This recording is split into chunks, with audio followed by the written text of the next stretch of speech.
మీరు ఎగ్గులు తింటారు, మీరేమో చేపలు తింటారు, మీరేమో మటన్ తింటారు, మేము వెజిటేరియన్స్ ఏమైపోవాలి అని సత్తుపల్లిలో అనిత అనే ఒక మహిళ బయలుదేరి ఈరోజు వెజిటేరియన్ ఆమ్లెట్ వేసి చూపిస్తానన్నారు. అమ్మ దీనికి ఏ పదార్థాలు వాడతారు, ఎలా చేస్తారు? వెజ్ ఆమ్లెట్ తయారు చేయడానికి కావాల్సిన పదార్థములు: శనగపిండి, బియ్యం పిండి, ఉల్లిపాయ తరుగు, క్యారెట్ తురుము, కరివేపాకు, ఉప్పు, పచ్చిమిర్చి, కారం, జీలకర్ర, కొత్తిమీర, ఆయిల్. చేయండి అమ్మా.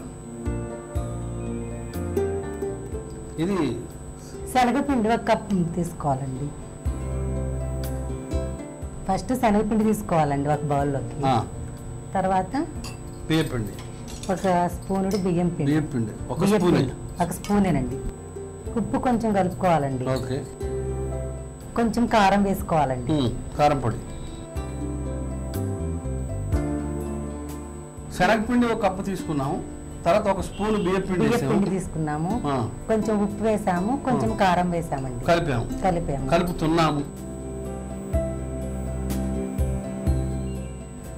క్యారెట్ తురుము కొంచెం వేసుకుందాం.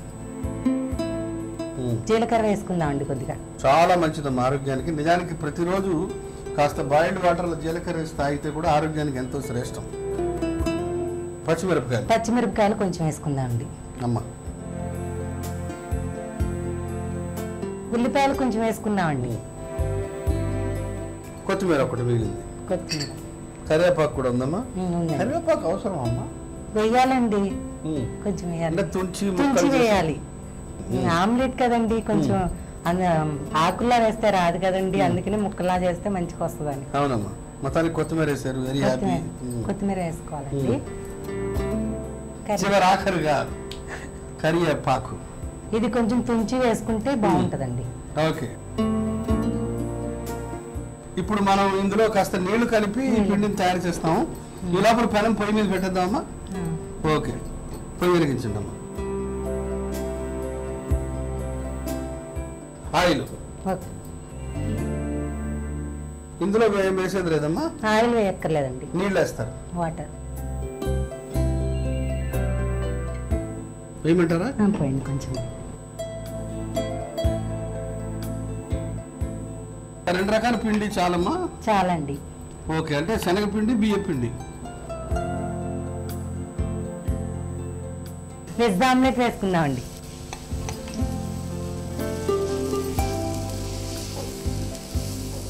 అమ్మా ఇది ఎంతసేపు నిల్వ ఉంటుంది?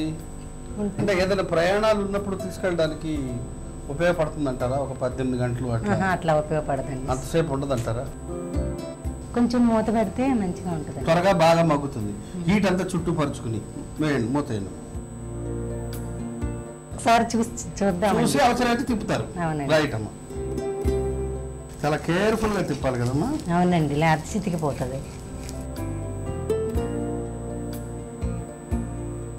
ఓకే. 1 పక్క కాలింది, 2వ పక్క తిప్పేశారు. అవునండి. ఇప్పుడు కాసేపు పైన మళ్ళీ నూనె వేస్తారా? అవసరం లేదండి. బాగానే ఉంది. నూనె తక్కువ తినాలి అనేది లేటెస్ట్ ఉద్యమం. అవునండి. ప్లేట్లోకి తీసుకుందాం.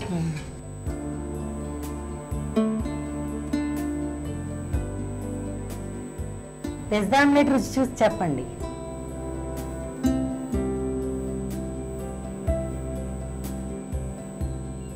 ఆహా